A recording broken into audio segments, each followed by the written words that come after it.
نحمده ونصلي على رسوله الكريم اما بعد فاعوذ بالله من الشیطان الرجیم بسم اللہ الرحمن الرحیم السلام علیکم ورحمۃ اللہ وبرکاتہ۔ میں حکیم قاری محمد عرفان سعید السعید دواخانے سے حاضر ہوں۔ تمام ناظرین، موضوع شروع کرنے سے پہلے آپ تمام دوستوں سے میری گزارش ہے میرے چینل کو سبسکرائب کریں اور ساتھ بیل آئیکن کے بٹن کو دبائیں تاکہ آنے والی ہر نئی ویڈیو آپ تک بر وقت پہنچتی رہے۔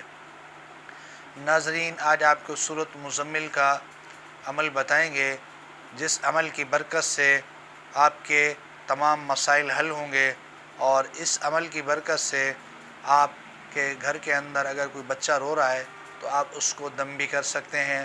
یہ نظر کے لیے بھی بہترین ہے، اور اگر یہ آپ صبح صبح روزانہ پڑھیں گے تو اس سے آپ کے بہت سارے مسائل حل ہوں گے۔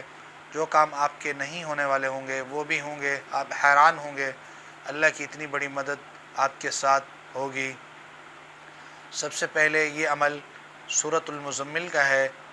آپ نے 3 دفعہ درود ابراہیمی نماز والا پڑھنا ہے، اور اس کے بعد سورۃ مزمل شروع کرنی ہے۔ سورۃ مزمل یہ ہے: بسم اللہ الرحمن الرحیم، یا ایہا المزمل قم اللیل الا قلیلا نصفہ او انقص منہ قلیلا او زد علیہ ورتل القرآن ترتیلا۔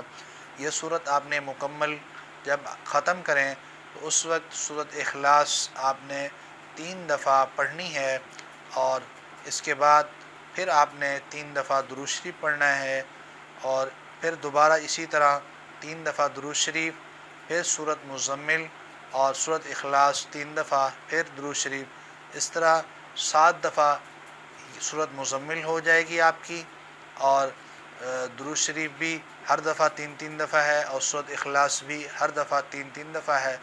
اس کے پڑھیں، اور یہ صرف یہ عمل 7 دن کا ہے، اور روزانہ 7 دفعہ سورۃ مزمل آپ نے پڑھنی ہے۔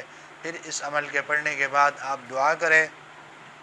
جب یہ آپ کا عمل مکمل ہو جائے تو آپ صدقہ ضرور کریں، اور میری خاص اجازت ہے تمام دوستوں کو، اس اجازت کے ساتھ آپ اس عمل کر سکتے ہیں، اور اس عمل کے ساتھ آپ بچوں کے اوپر دم بھی کر سکتے ہیں۔ نظر کا دم ہو یا کوئی پانی دم کر کے پلا دیں۔ اگر کسی بچے کو بار بار بخار آ رہا ہے اور بخار کا علاج بھی کر رہے ہیں پھر بھی بخار نہیں چھوڑتا، تو یہ عمل اگر آپ نے کیا ہوا ہے تو پانی دم کر کے پلا دیں، انشاءاللہ العزیز دوائی فوراً اثر کرے گی، بچہ ٹھیک ہو جائے گا۔